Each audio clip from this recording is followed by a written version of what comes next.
that would ultimately get red flagged.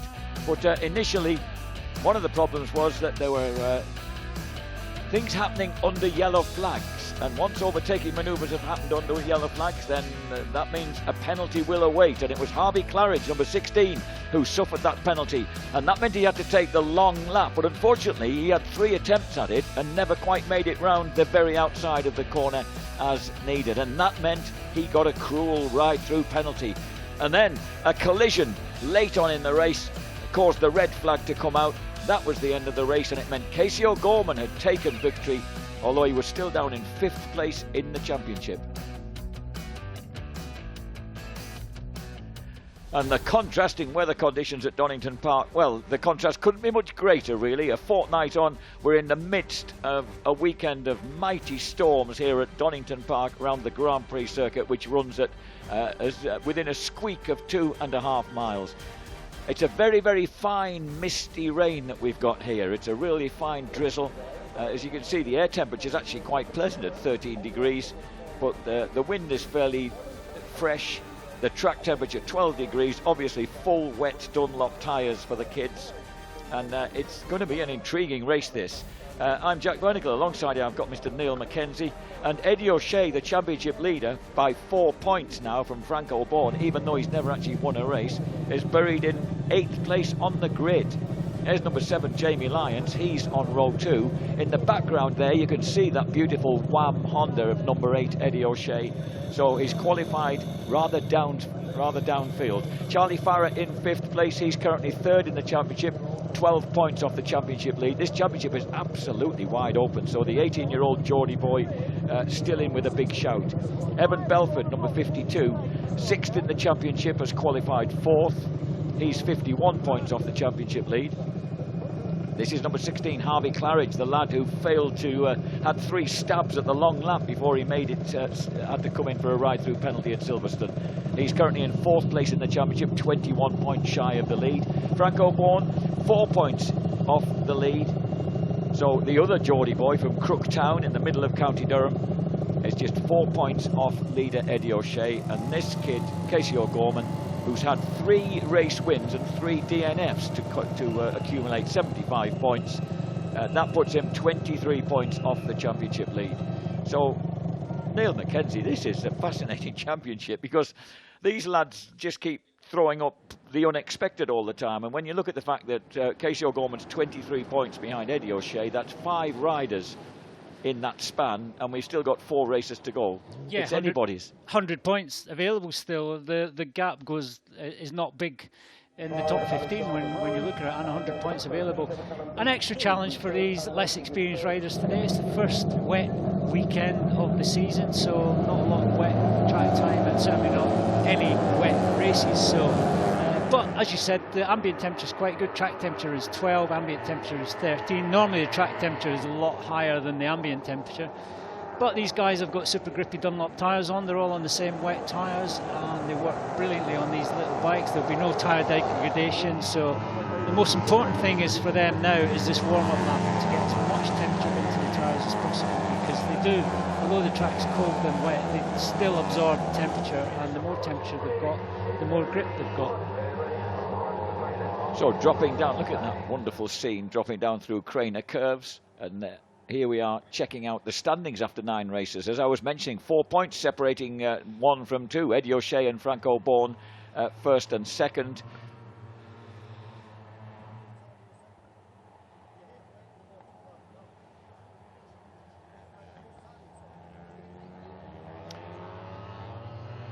After 9 races, let's just check out, I'll give you the names. Eddie O'Shea's on 98 points, Frank O'Bourne on 94, Charlie Farrer off 86, Harvey Claridge on 77, Casey O'Gorman on 75, and then Belford 47, Dufton 45, and Harrison Crosby in 8th on 44 points. There are other guys who've qualified pretty well, like Jamie Lyons down in 14th place in the championship. They're on the 2nd row of the grid. The grid is headed by Casey O'Gorman on pole position from Frank O'Bourne and Harvey Claridge, all of them front runners.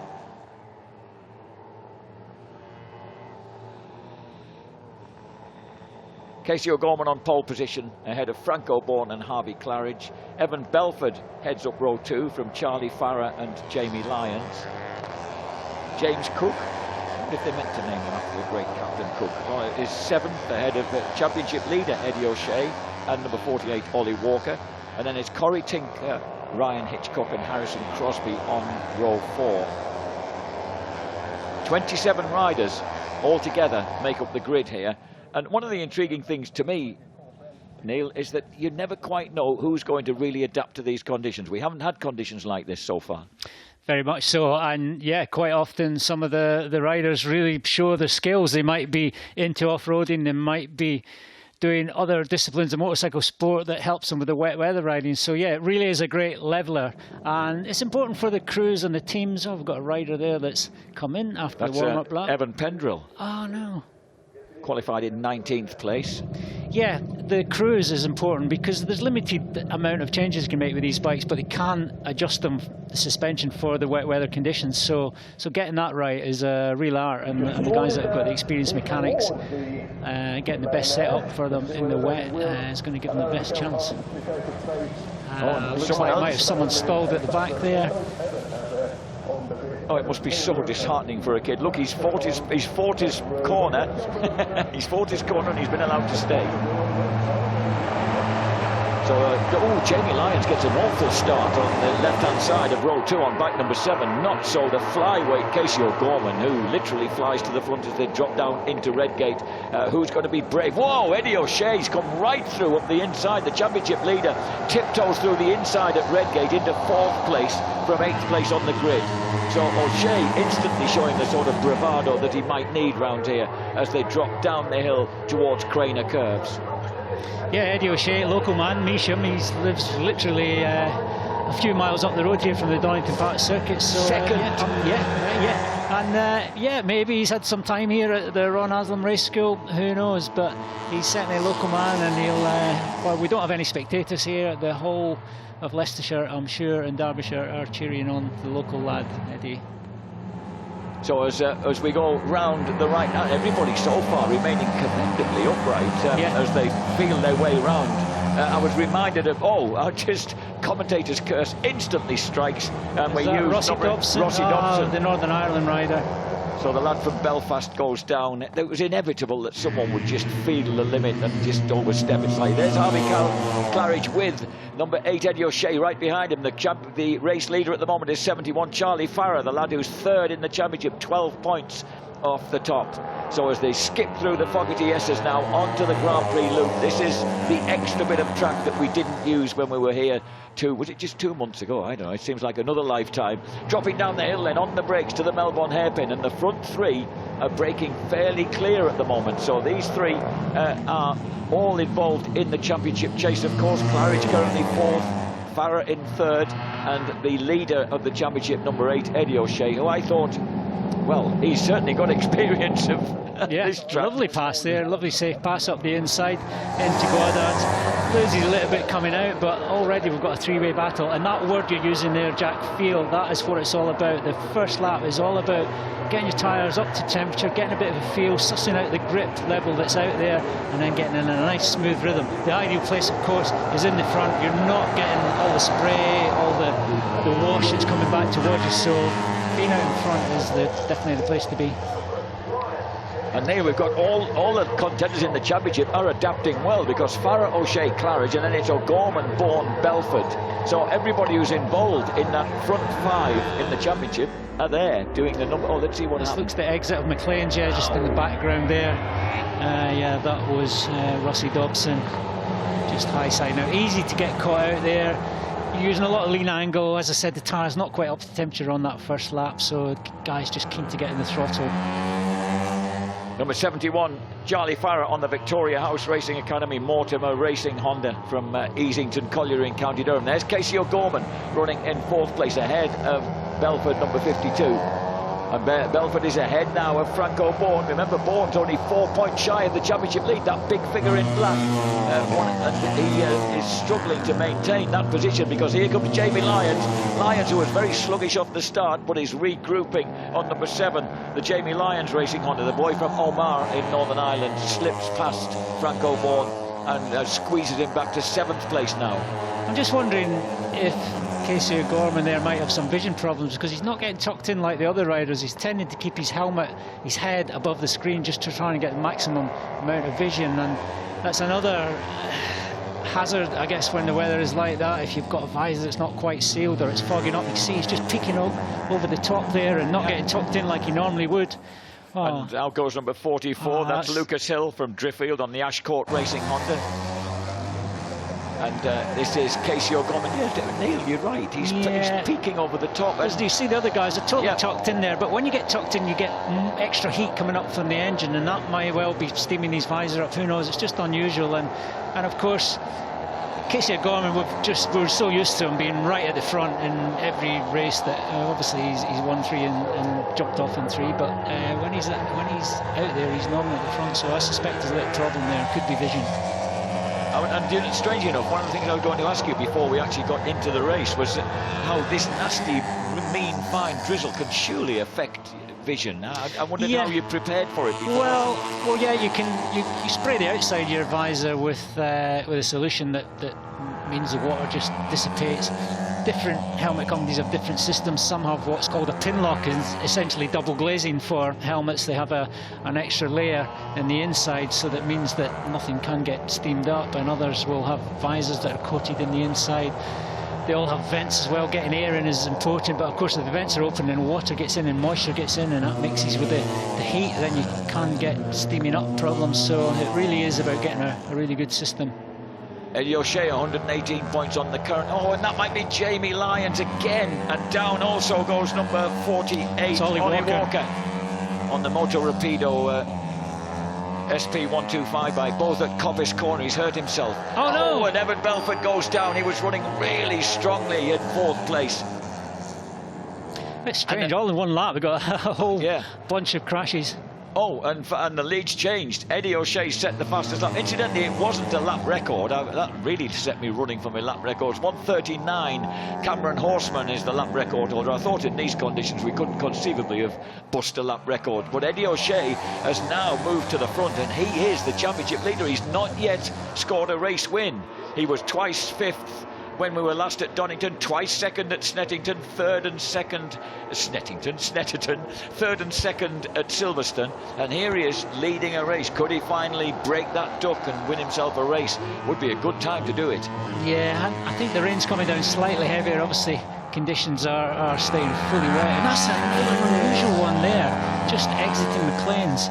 That's so unusual for Ollie Walker there. It looked like he's almost out of the corner, and yeah, tyres are certainly up to temperature now. They'll be getting maximum grip, but it is always a fine line between going fast and just losing that traction. So yeah, poor old Evan Belford there, and Evan Belford did a great Silverstone as well. So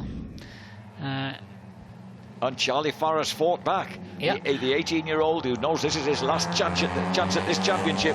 A championship that can mean so much, of course, because last year's winner, Scott Ogden, is competing in the Red Bull Rookies, has had a couple of point-scoring rides at the Red Bull Ring already, and then also in the CEV Spanish Junior World Championship, which has been a bit of a graveyard, I must admit, for young Brits before now.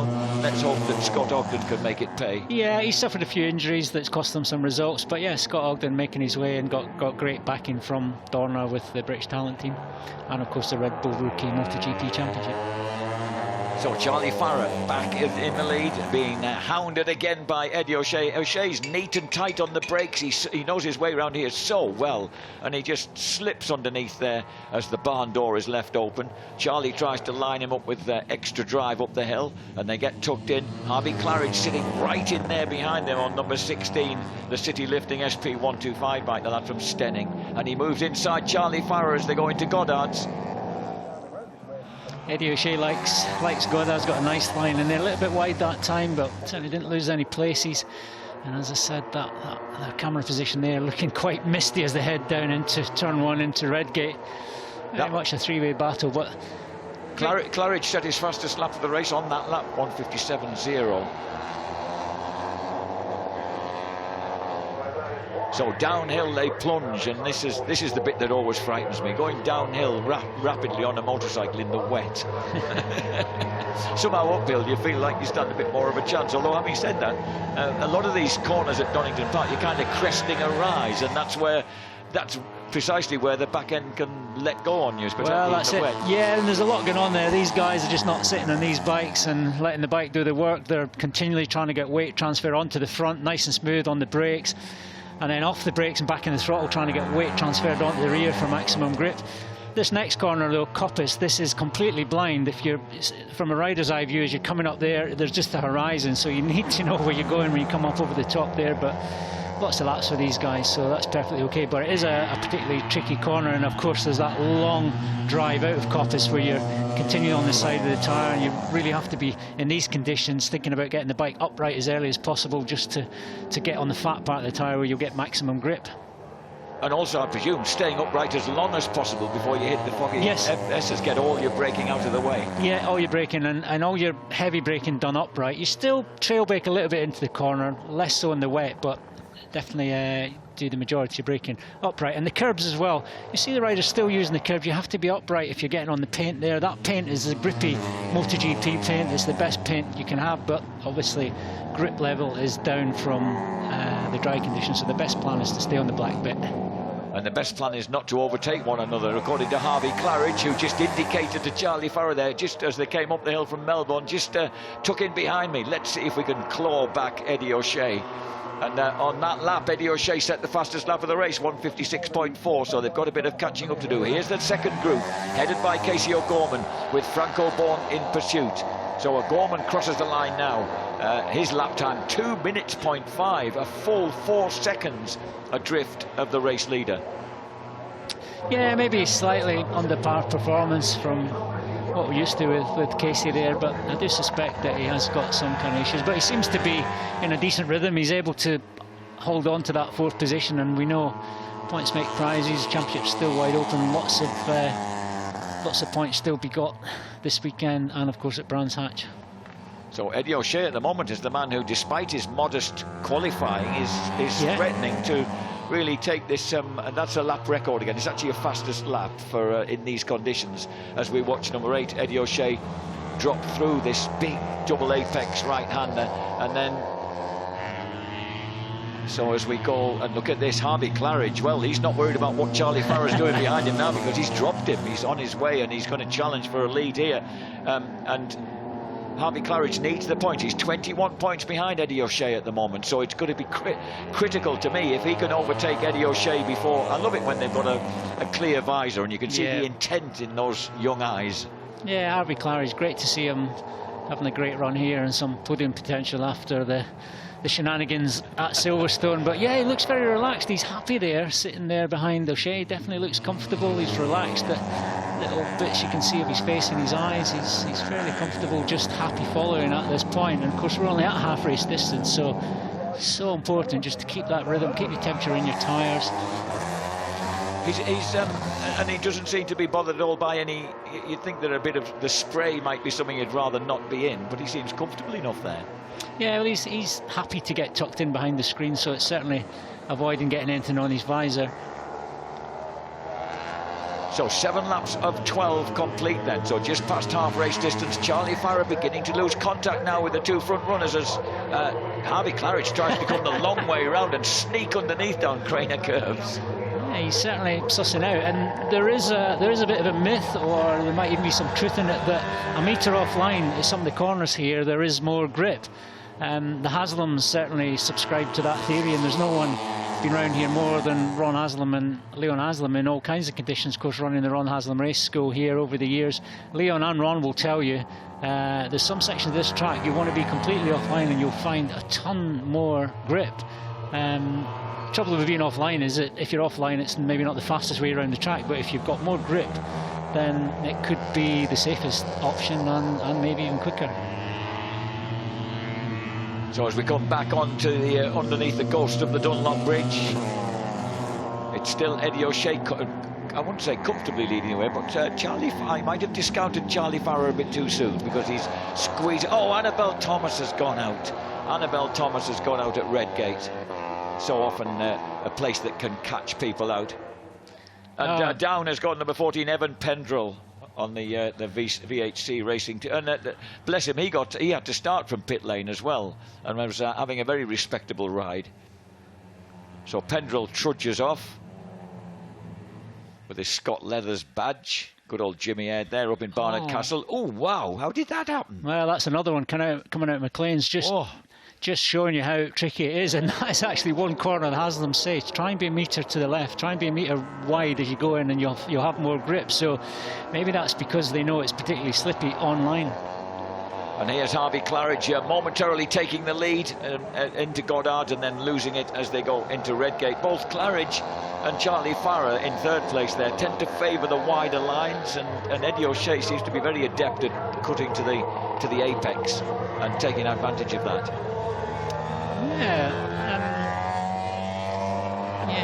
Eddie O'Shea there doing a great job, but Harvey Claridge, I think he's comfortable. He's just using his sweeping lines.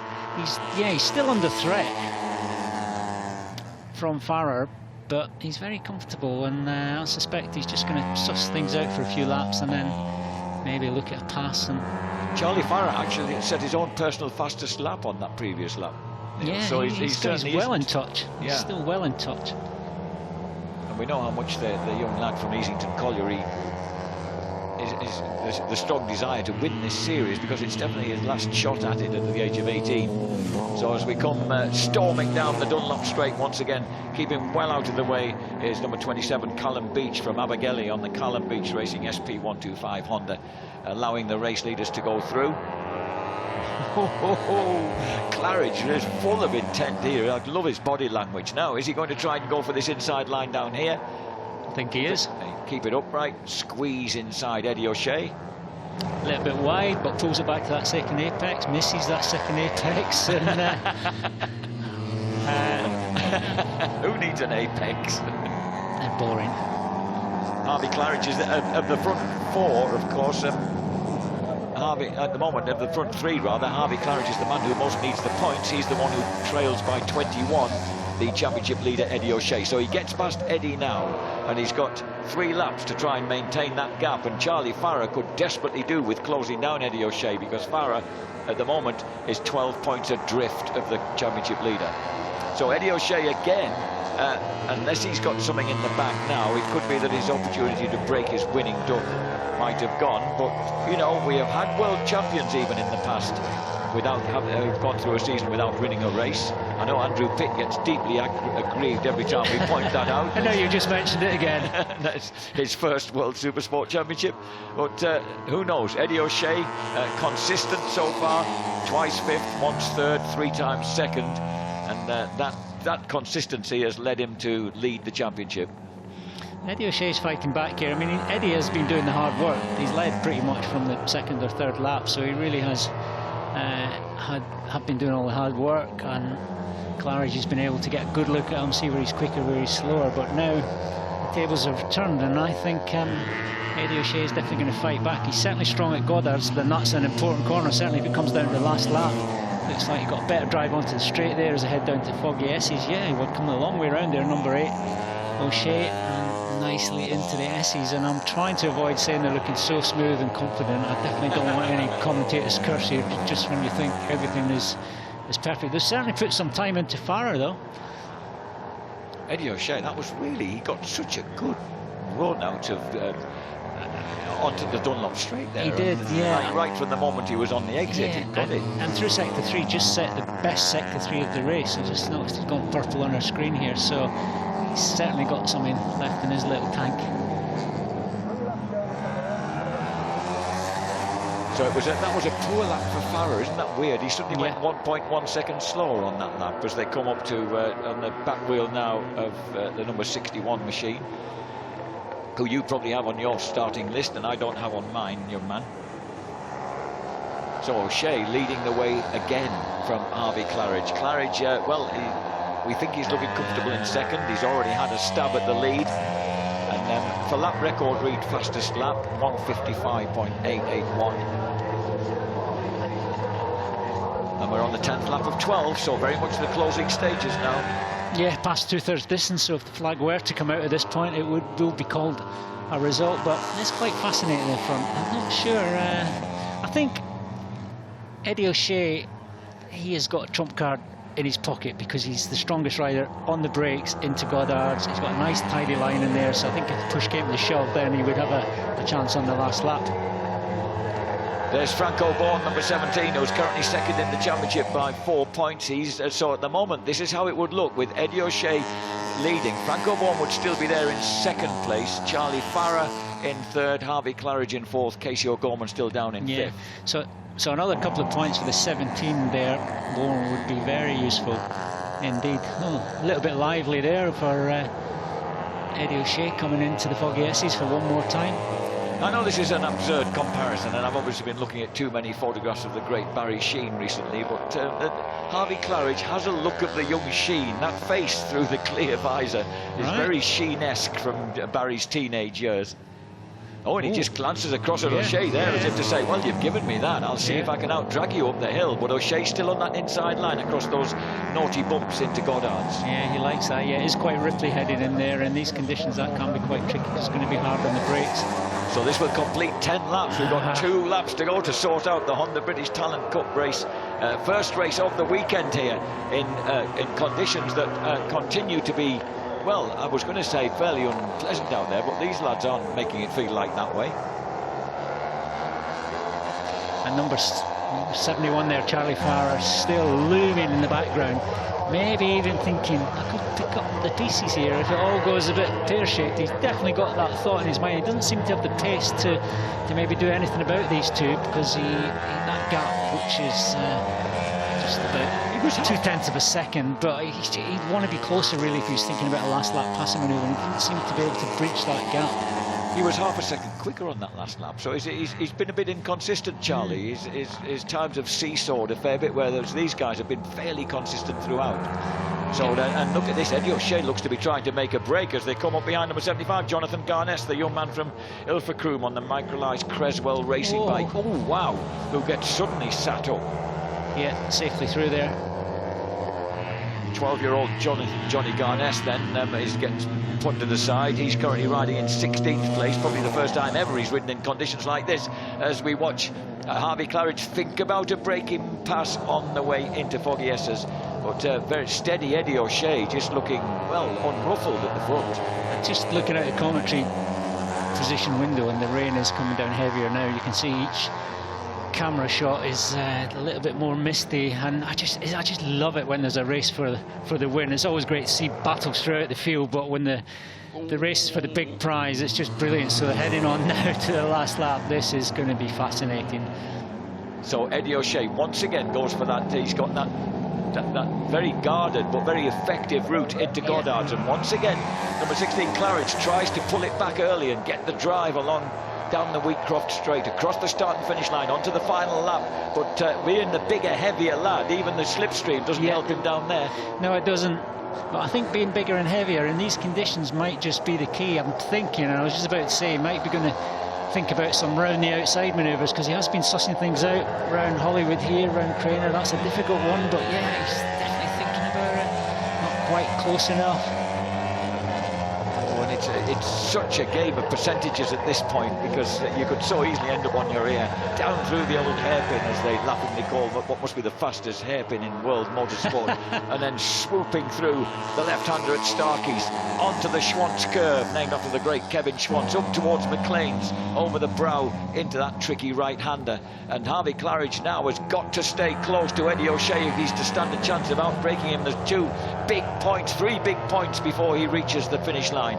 And the first of them will be end of this next straight, so getting the pace out of Coppice, which we know O'Shea has got in abundance. Oh, he tries to come to the outside of him and get the drive.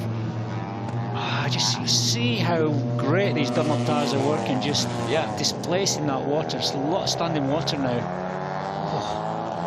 Dropping down the hill, hard on the brakes into the Foggy S's, and now we've got this really crucial point going down to the Melbourne hairpin. Who can get this right? Hitting the curbs a bit there. Harvey Claridge rattling his teeth a bit. Drops down the hill. I don't think he's close. Oh, he might be close enough. Oh, he's not quite. And he's got to anchor up really hard to avoid contact with O'Shea. He's got to drive out though. He's got to drive out up the hill. Oh, he has. And he gets right alongside the Wham Honda. Now, can he guard it going? He's got to guard it going into the... He's not going to. He's not going to guard his line. And that could prove costly. But he's going to try and go in and keep the power on round the outside. You said round the outside was a better bet. It's worked, Neil. Surely it's worked. Who's got the drive as they cross the line?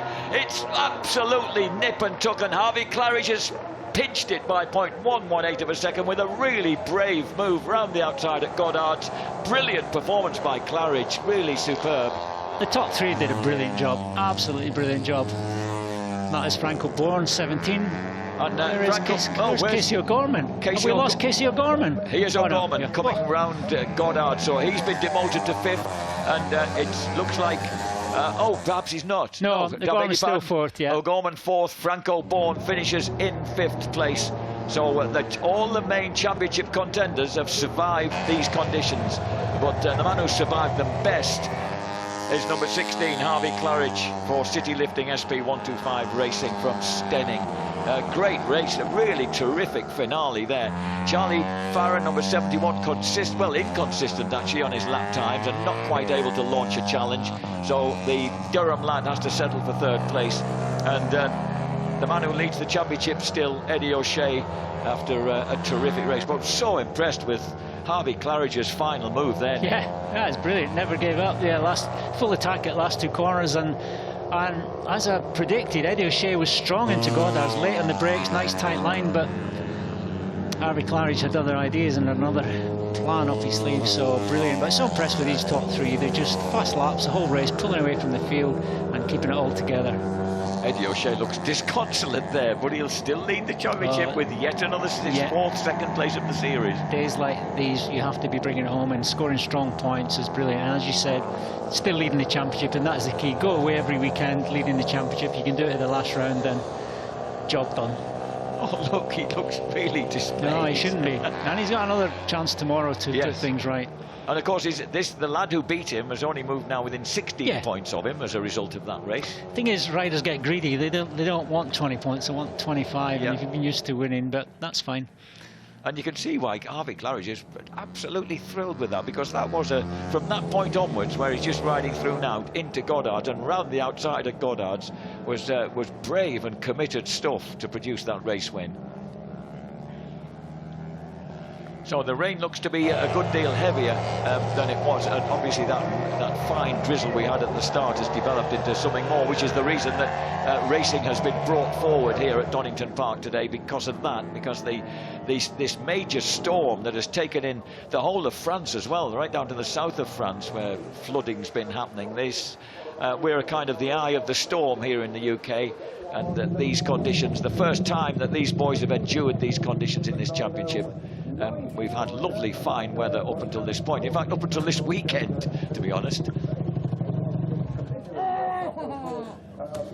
So Harvey Claridge there congratulates or says well done to the head shaking Eddie O'Shea. Oh, Eddie will have to work this out of his system by the time he's racing tomorrow, but now he warmly congratulates Harvey Claridge on a terrific race.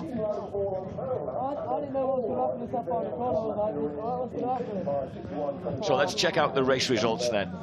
Harvey Claridge eventually nicking that one from the despondent Eddie O'Shea with that wonderful move on the last turn. Claridge wins it from O'Shea and Charlie Farrer. Casey O'Gorman eventually eased clear of Franco Bourne for 4th place. So the top 5 in the championship, top 5 in the race. And then it was James Cook who came through with Wilson Racing clearly into a good solid 6th place ahead of Corey Tinker, Elliot Dufton, Gary Scott and Ryan Hitchcock. 11th place for Harrison Crosby ahead of Mason Cade Johnson, Sullivan Mounsey, Harry Cook and the final point scorer Lucas Brown just ahead of Jonathan Garness.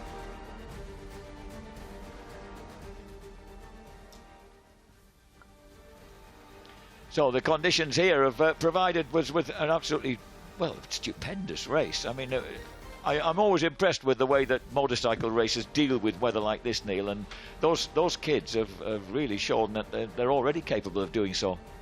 Very mature rides at the front. Great rides, yeah, and congrats to all the youngsters that finished. Another day's experience in the bank.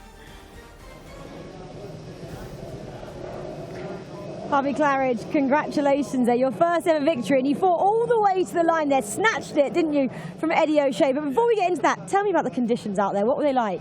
At the start, the conditions were all right. It was a bit slippy, but the rain wasn't too bad. But towards the end of the race, it started to get really cold, and the pace dropped a little bit, and I was just trying to stay on, just stick with Eddie. Yeah, and obviously Eddie wanted his first win of the season, so did you. What do you think gave you the edge out there today? I feel I just really wanted it in that last bit. It was so close coming around the last two corners. I was lining up that move from the start, and I was just so happy to be able to pull it off. Yeah, and especially to put amends, I guess, to the last time you raced in Silverstone. Yeah. Obviously didn't go to plan, and to get the win here, you know, what does it mean to you? It's great. I'm so happy. I just have to thank everyone who's helped me here, especially City Lifting, SP125 Racing. It's been so good. Harvey, congratulations. It really was a really great race to watch. Well done. Thank you. So very modest young man, saying that he said it was pretty cold out there, Neil. So obviously we think the temperature's actually not too bad, but I suppose when you're ripping through the air at the pace that they're going, you can get a bit chilly. Yeah, I'm surprised. Yeah, ambient temperature's not too bad at all, and he said pace dropped off a little bit, and he's getting cold, so he obviously had a little bit left, which he proved to us at the end. But yeah, so fantastic last lap, and quite often, especially the riders that got less experience, just pushing that last few tenths of a second can end in disaster sometimes, but it certainly didn't today. They looked like they had tons of grip out there. I must admit, I don't ever recall seeing someone winning a race around the outside at Goddard's on the last lap. I thought that was a really impressive move. It just said how his extra weight might actually help him. I've seen lots losing the race going around the outside. Yeah, definitely. A Haslam Melandri World Superbike. Blimey, yes. Typical. Well, Johnny Raymond ran the outside that day and won, so worked for him. Yeah, but he went around the outside of the Carnage, yes, didn't he, and won. Actually, I thought he could inside the Carnage, but that might be my memory playing tricks. So these guys then waiting to mount the rostrum. Third place for Charlie Farrer from Easington Colliery up in County Durham. Keeps him with those 16 points in contention. Adding 16 points to 86, 102 points he'll move to. And then second place for Eddie O'Shea. Will move him up to 118. And the race winner, Harvey Claridge, brilliant ride from him, moves him from, excuse me while I add up out loud, 77, 87. I think it's 82. No, he can't be that far behind. No, I beg your pardon. 92. Okay, so that's an interesting Honda British Talent Cup. Fascinating race. Harvey Claridge wins it and stays right in contention for the championship of 2020.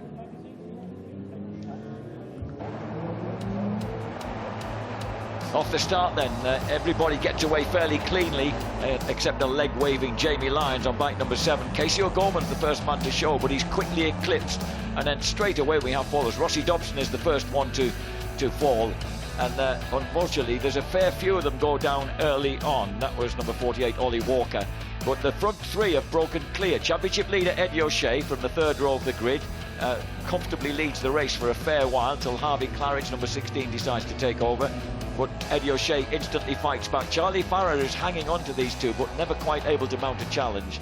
And the battle goes on until a terrific last couple of corners, where it looks as if number 16, Harvey Claridge, has lost his chance. But as he goes round, way wide round the outside at Goddard, he gets terrific drive and outpaces the lighter man to the finish line and flashes across 0.1 of a second in front of O'Shea. Good ride for Claridge.